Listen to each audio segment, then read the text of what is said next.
Hello decoders, welcome back to our channel. In the last session we have seen what are the skills required to endure the entire BCA course, which is up to for 3 years, as well as what are the skills which are important and which will help you seek in your career what you are actually interested into. You should know. So let's not wait for more. Let's get started. What are the career options after BCA? First is tech support. If you are going to go for a career of tech support, your communication skills, troubleshooting, and problem solving skill should be at peak, which means your basic English speaking skills, troubleshooting, for example, if you get any error or any installation issue, you must be able to solve it. If not now, at least after some time. Once you are done with solving any error, you try to document it. Usually, if you are a person who is going to be a tech support, you'll be helping people in your company with installation of softwares as well as operating system, and if any issues are faced by your employees of the company, you are going to accompany them to solve the issue. So the next is internship after BCA. After BCA or during BCA, you can try to apply for internship. It might be paid or it can be unpaid as well. Now some colleges do not offer internship, so what you can do is you can start searching for your own. But before that, you have to improve your skills. You have to look forward into what you're good at. Next is system admin, network admin, and security admin. Now this kind of job profiles are related to your networking. Next is your software developer. For example, if you're too good at coding, or if you're too good with DBMS or any coding language or scripting language, you can opt for software development. Next is tester.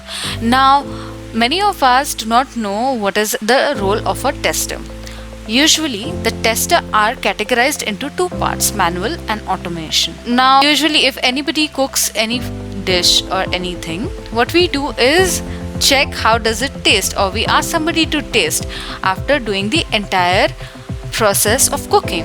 Now, usually if you get into coding part, after your entire code is done by the developer, a person is there to test or to run it on different environments to check if the code is running properly or not, if it is giving us a proper output or not. Now, in manual testing, it will be like a bookkeeping system. For example, before we didn't had computers to make sure we note down each and everything, whatever is happening, whatever bank procedures are being done were done on notebook or books. Now, since we have computers now these days, we try to store everything on cloud storage or on databases. Now everything has become automated. Now even if you press 1, you automatically get the list of numbers. Okay, that is your automation. Now automation is being done. For example, if you're doing one task again and again repeatedly, and that task can be automated so that you do not have to do one task repeatedly. Next is freelancer. In freelancer, you can be programmer, video editor, or UI UX developer, graphic designing, and there are a lot of multiple options available. In freelancer, you are your own boss here. Okay, so during the initial stage you might find some difficulties, but once you upgrade yourself, you show your clients the project, you can bid for a fair price on any website. Next is government jobs. Now you can go for UPSC, MPSC, Army, Air Force, Navy, Territorial Army, etc. Once you do your BCA course, you can start preparing for them. You can even prepare it like when you turn 18. Next is startup companies or small companies. Startups are small companies which come up with new idea, which run on their own ideas. Now startup companies can give you less package, but trust me, these people will train you and show you what is the difference between academical project and what is the difference and what level is your industrial project. Next is professor. Now if you want to become a professor, you must have your post graduation course done in computers. After that, you'll have to go for NET and SET exam. Even if you do not have NET and SET exam, you can still apply for a professor's post, but I'll suggest that go for NET and SET exam. Once you are done with NET and SET exam, you can become an assistant professor and you'll be paid. Next, we'll see what are the eligibility criteria. Now, 60% throughout without no active backlog. Now, what do you mean by 60% throughout without no active backlog? You have given your 10th, your 12th, and now you're going to give BCA. Okay, so in 10th, 12th, and in your BCA, you in entire 3 parts you must be scoring 60% throughout. Now, even if you get 59.6%, it won't be considered as 60% without any backlog. Now, if you have active backlog already, you won't be able to give your aptitude test for any company. Some companies may opt for it, some may not. It depends on the choice of the company.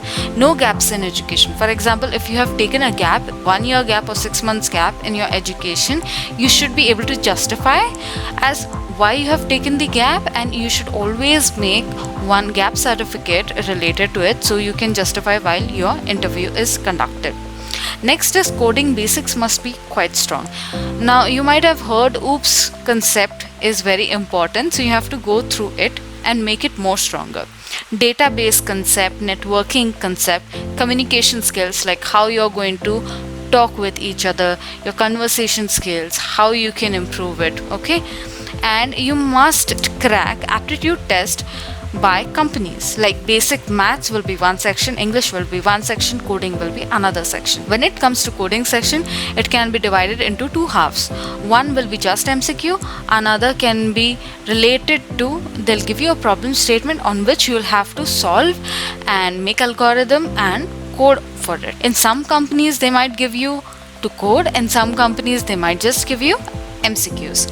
Now next, which companies do hire after BCA? Wipro, TCS, Tech Mahindra, Infosys, WNS, Syntel, Accenture, Capgemini, Deloitte, and many more. Next, what are the salary expectations after BCA? Max to max, you can have a salary expectations of 15,000 to 18,000 per month. If you're exceptionally good at something and you have amazing projects in your badges, I would rather say do not go on the numbers. Rather, you should have a desire to achieve more so that you can overpower whatever the numbers are here. Now, you can expect unpaid internships as well. As I discussed earlier, even if you get unpaid internships, please go for it.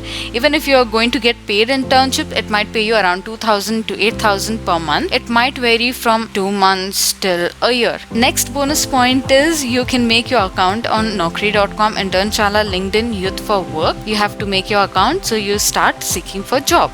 Now, after you make account, you have to upload your resume. Be sure about whatever you're going to upload as your resume, because if any person is going to select your resume, they are going to question you about what you are good at. So you are going to list them all. Now, if you want to make us on how to boost your resume, how to make your resume, please let us know in the comment section below. Now, courses which can be done after BCA. There's Masters of Computer Applications, which you can do, which is now a 2 years course by Pune Universities, which was earlier 3 years. Now, MTech is one course which you can do, just not after BCA but after 1 year of MCA, because MTech's requisite is 12 plus 4 years of education, which means 12th after you are done, then 3 years of BCA plus 1 year of MCA. Next is MBA, Masters in Business Administration. You can go for finance, you can go for HR, you can go for IT. There are multiple business operations, things which you can select from. Next are certification courses according to your interest. Now, many people do ask me about whether to go for certification courses or whether to go for master's degree. It all depends on you. If you know what you're interested into, you can rather go for certification courses, because it will hone your skills into that particular area and will give you a job. But also, certification courses are a bit heavy on your pocket. That's it for today. Thank you, Decoders, for supporting me till here. I hope you liked the video. Please like, share and subscribe. If you have any issues with it, please let me know.